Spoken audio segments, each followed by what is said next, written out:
ولزاګ راډیو قدرمنو او تر نږدې ودونکو ستاسو پام راوړو د خاکسار صاحب هغه لیکلي شعر ته چې د کې د ولس هغه ستونزې داسې رانغښتي لکه څنګه چې پخوا به زمونږ د کل ولس کې زمونږ نیاګانو هغه بړستنې رانغښتلې په دغه طریقه باندې دغه شعر رانغښتی دی. ستاسې توجه او پام ورته راوړو خدای دې وکړي چې ستاسې د خوښۍ او خوشحالۍ سبب شي. د ولسغږ رادیو محترمو اوریدونکو، تاسو چې زما आवाज د ولسغږ رادیو لخوا د حوال سپول لارې اورئ، تاسو ټول ته د زړه کومې احترامات، سلامونه، نیکې هیلې او پیرزونې تقدیموم او خدای دې وکړي چې سږنی اختر مو نیکمرغه او ښه تېر کړی وي. نو ګرانو اوریدونکو، د شعر نه مخکې به زه یوه څلوریزه وایم او دا څلوریزه ځوانانو لپاره ده. وایي لږ د پلو پیچکه کې در پټ مې کړه، لږ د پلو پیچکه کې در پټ مې کړه او ډېر یخنۍ نیولی یم ساړه مې شي. لږ د پلو پیچکه کې در پټ مې کړه او ډېر یخنۍ نیولی یم ساړه مې شي. ته چې بې پروا را باندې تېره شي، هیلې امیدونه بېرته مړه مې شي او خیره که ماشوم ترپکې وکړم او ستا شنکي خالونه چې په زړه مې شي. ډېر ښه خاکسار صاحب، نه ډېره مننه. او زما اوس به خاکسار صاحب خپل یو نوی شعر تاسو ته چې موږ مخکې نن څوک هغه ورته وړاندې کړي. نو زه منم چې خاکسار صاحب خو دا شعرونه وایي چې زمونږ هم د زړه د چې ورسره کشش کوي. نو خاکسار صاحب به خپل شعر وایي. نو تاسو سیار صاحب تاسو نه زیاته مننه.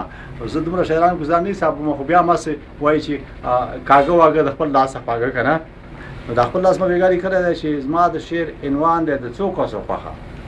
د ټولو خلکو نه خوښه، د څو کسو خوښه. په دې وطن کې مې همداسې کربلا خوښه ده، په دې وطن کې مې همداسې کربلا خوښه ده، زما د چور ځنې تالا خوښه ده. د اداري فساد تش نوم دی، د چور تالا مخکې سرګوم دی، چې بلډینګونه جوړومه د لالا خوښه ده او زما د چور ځنې تالا خوښه ده. او خوښې مې نه دي امن سولې، ځکه چې دلته څه پیدا کېږي نه. خوښې مې نه دي امن سولې او نه پکې شولې وي نه پروړې، او دا جامعه مې بدبختۍ کې مبتلا خوښه ده او زما د چور ځنې تالا خوښه ده. ټکی مې نه زده ولسوال شوم، ټکی مې نه زده ولسوال شوم او خلکو د سرو زرو جوال شوم. سرو زرو جوال په رشوتو کې مې ملک سره سلا خوښه ده او زما د چور ځنې تالا خوښه ده. ډالر مې ورکړه چې وکیل شوم، ډالر مې ورکړه چې وکیل شوم او مخکې خوسکی ومه اوس پیل شوم.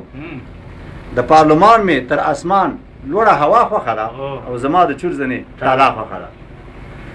مټې سړو کې خلکو شمار کړم، مټې سړو کې خلکو شمار کړم او جهاد مې وکړ خدای سردار کړم. د شهیدانو په سرو وینو مې سودا خوښه ده او زما د چور ځنې تالا خوښه ده. او زما د خپل بچي خوشحال وي، زما د خپل بچي خوشحال وي او خلک اخته دي په جنجال وي. د ترقۍ مې په دې ملک کې، د ترقۍ مې په دې ملک کې ما ته ملا خوښه ده او زما د چور ځنې تالا خوښه ده. او خاکساره ملک هم داسې ړوند ښه دی، خاکساره ملک هم داسې ړوند ښه دی او ګریوان یې ښه په اوښکو لوند ښه دی. او یو زمانه زما د ټولې عمله خوښه ده او زما د چور ځنې تالا خوښه ده. په درنه احترام خاکسار صاحب نه ډېره مننه چې ښکلی شعر یې موږ تاسو ته واورو. ستاسو د خوشحالۍ او د یووالي سبب شي. قدرمن دوستانو، تاسو ته ډېره مننه.